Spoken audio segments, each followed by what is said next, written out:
more common duels are what are called opposed duels. Now, opposed duels are when two models are interacting versus one another. Say, this Death Marshal is firing at this bell. We then refer to the CB of the Death Marshal, which I'll show you on the how to read these cards very quickly. CB of 5 RAM against the Rotten Bell's defense, because the Rotten Bell is the one defending against the shot. We're going to use her defensive value of 3. If it ever comes into focus. It is 3 though. So CB 5 RAM against a defense of 3. I'm going to deal out the control hands of either player. And I'm going to flip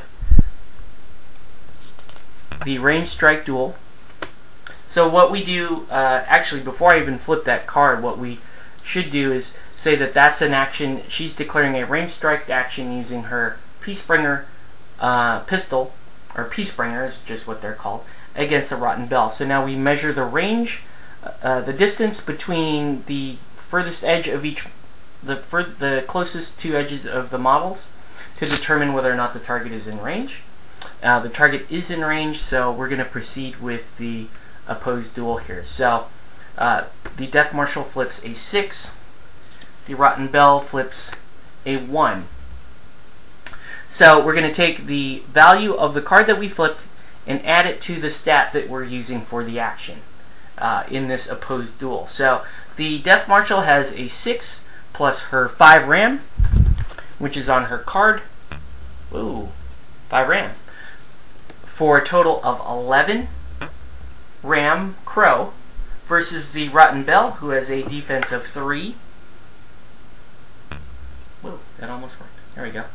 Defense of 3 plus 1, or 4. So we have 11 of 4. The Death Marshal is currently winning the duel. This is where the player who is losing the duel has the first opportunity to cheat fate. So this is the control hand of the Rotten Bell.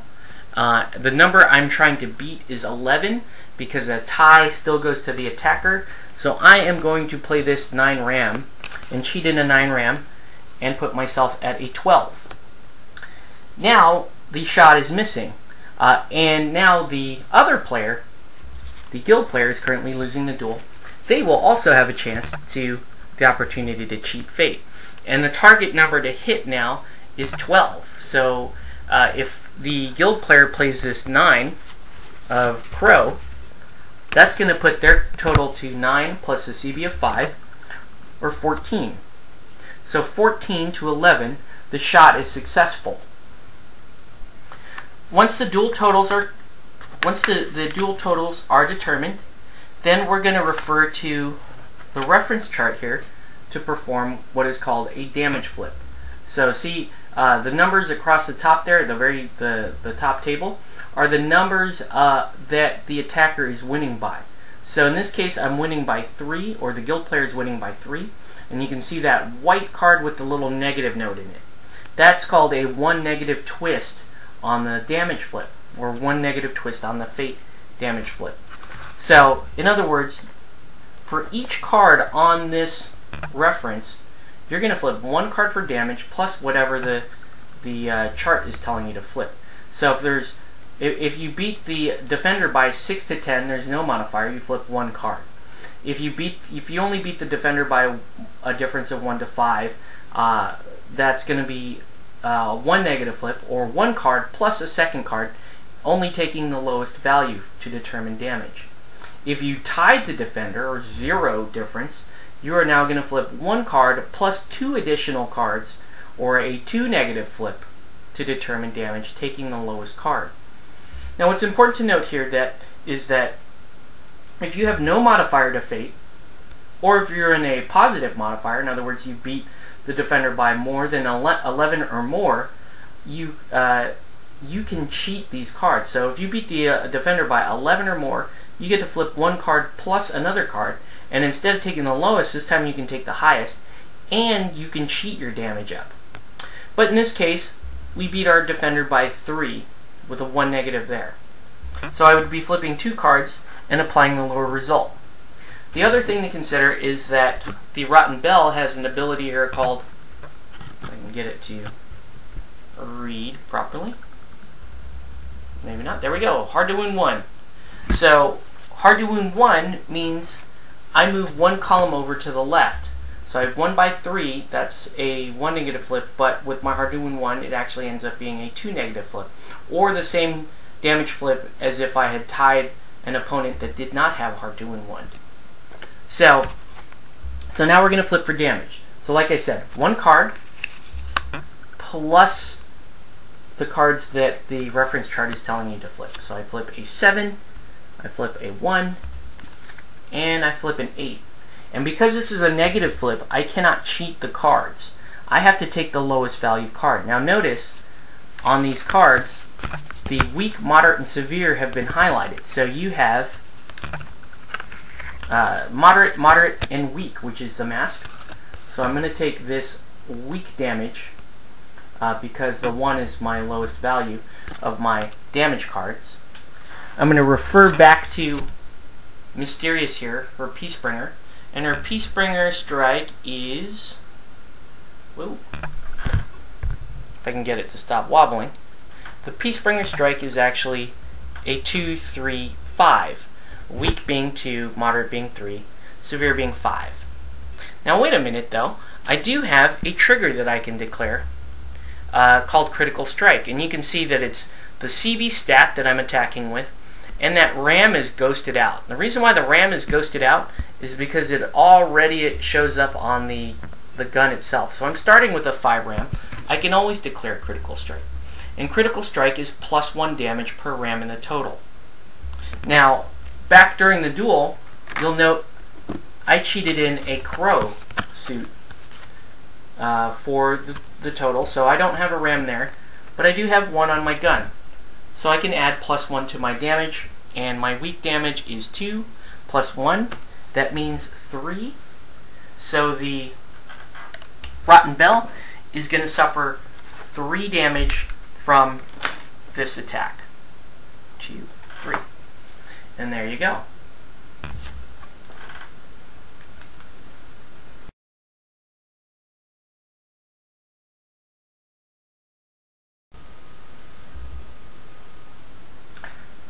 The other type of duel that we're going to cover is called a resist duel.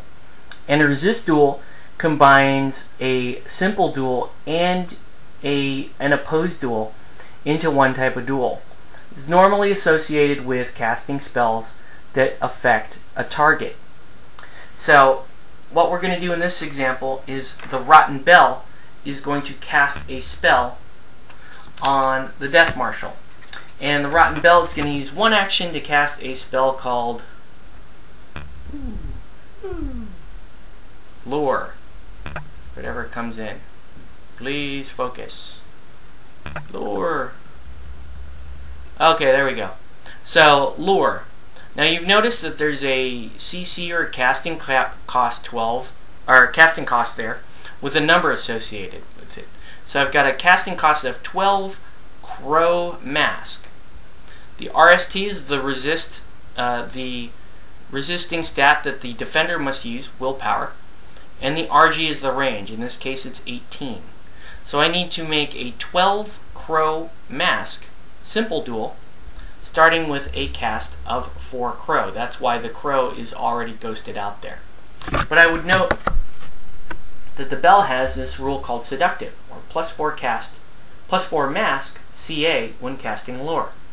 So I actually have the Crow and the Mask I need, and not only that, I get to add 4 to my CA or my casting stat when I'm casting Lure. So my cast is normally a 4 Crow, but because I'm casting Lure, I have a cast of 8 Crow Mask. So all I need to flip is a 4. So I'm going to start by flipping and trying to reach that simple duel. Now notice the defender is not going to flip anything until the attacker has successfully met the requirements for casting the spell. So I flip a 6 of Mask.